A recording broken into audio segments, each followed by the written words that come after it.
Hi, I'm Donna Williams, and I'm going to talk a bit about gender identity and dissociation. When I was 2, I I split into a male identity, and I remember when this happened, and I was sleeping under the bed because of the situation I was living in was so. Things had been happening to me that were so traumatizing and threatening that the only way to feel safe was first to try to sleep down in the side of the bed and then to sleep under the bed. And I couldn't dare to sleep. And I could feel this kind of presence outside of me. It was really strong, and it felt adult. And I was really quite terrified of things that have been going on and tired out and burned out. And I remember letting this feeling become part of me, and the me that I was, I just let it go. So I guess it's kind of like dying in a sense.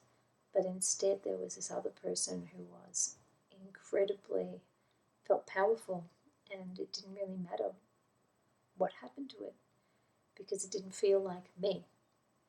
And so originally there'd been this very sensory me. So I used to make movement out of things all the time, make all the fabric fly, and loved the smell of blossoms and bees, and looking at light and rubbing my eyes and making colour, and I love the sounds of things, and I love to love textures. And then I was this other person, and the person I became was someone who glared and who would get really stiff and give people the sort of like, get out, get away, you're invading, you're intruding. And I was this person who would merely tolerate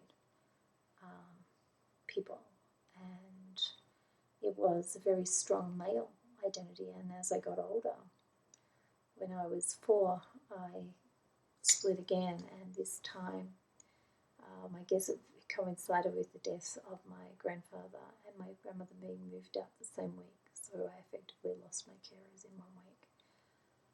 And I remembered bonding with the mirror, really, and believing in her, and that she was Carol, so she was a female identity, and I desperately wanted to feel safe. I wanted to feel like I had somebody. I wanted to feel what it was to join with someone who I could trust. And because my world was so fragmented and I couldn't see people as a whole, and I'm very face blind, the only person who had any familiarity was this girl in the mirror.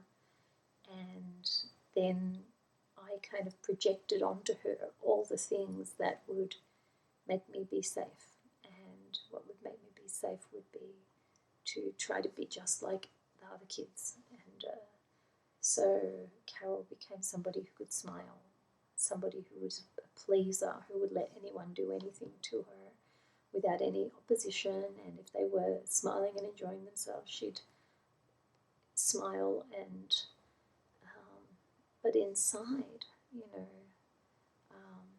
inside, I guess there was a little heart, and it was kind of being torn apart. And so Carol kind of became pretty close, I guess, to schizotype, or someone with a very wild kind of world of their own, a sort of ability to disappear, but in a different way. And so by then there was 3. And but the thing about being a male is that as I got older, when I was living as Willie, I found it appalling that people would want to treat me like a girl. I found it appalling to have any. I didn't want anything, any female body parts. I didn't recognise that as me. I felt I was somehow a reincarnation of a male, and I got stuck in a female body. And then as I got older, I remember feeling really alien from other females, and being in shops and things and thinking, why can't I feel like them? Why do these things feel wrong?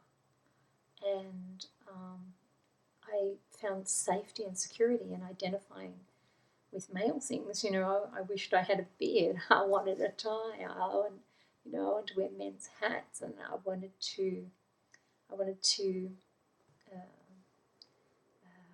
I guess, be treated like more like a male. And I didn't feel particularly interested in women as friends. I couldn't adhere because in that mode I just felt, I don't know, like a weirdo, just like they weren't my kind. And the whole sort of sex thing about men was quite a challenge. I eventually sort of really broke out of that in a lesbian relationship, and that allowed me to be someone who felt like I was a straight male in what felt like a reasonable relationship. But I ultimately married someone who is a really a gentle, wonderful human being, and sort of my various selves all formed their own relationships with him. And I guess most recently there came a point where, where those selves were becoming far more. The switching would usually be so unconscious. I wasn't easily feeling or hearing the emotions or phrases or agitation of other selves. And then because I've been told, you have mood disorders and anxiety disorders and sort of compulsive disorders going on, I just think, oh yeah, it's part of that, it's part of that, it's part of that. And because the medication that I was on would tend to kind of dull some of that down, I just thought, oh yeah. And progressively I realised these are the others and they want to come home. And in coming home, one of those, of course, was Willie. And one day, because the others had sort of banded together as the girls, and so Willie was really crashing into depression. And there was this feeling of some horrible realisation that was coming up, and it was making that part feel quite desperate and suicidal. And then the others sort of decided they'd buy Willie a mug, or Willie could have a mug because he didn't have a mug. And standing in a shop, Willie just froze in front of this mug and started crying and couldn't dare to touch it. Finally touched the mug and picked it up, and it was like a wallpaper pattern, and then just endless tears, and then utter phobia, and the realisation of, my God, I'm not male. I've always been female. I'm a female who's phobic of being female. And the crashing realisation of that, to suddenly look around and see the things you weren't allowed to see, because to see them would open up all of that Pandora's box, and to walk home and know, that what had happened. Yeah, so I thought I would kind of share that because it's an unusual situation. But after 44 years, my male self learned it in fact was a female self that was suffering from extreme phobia of being female and had since the age of 2. Good luck with your own journey. Bye.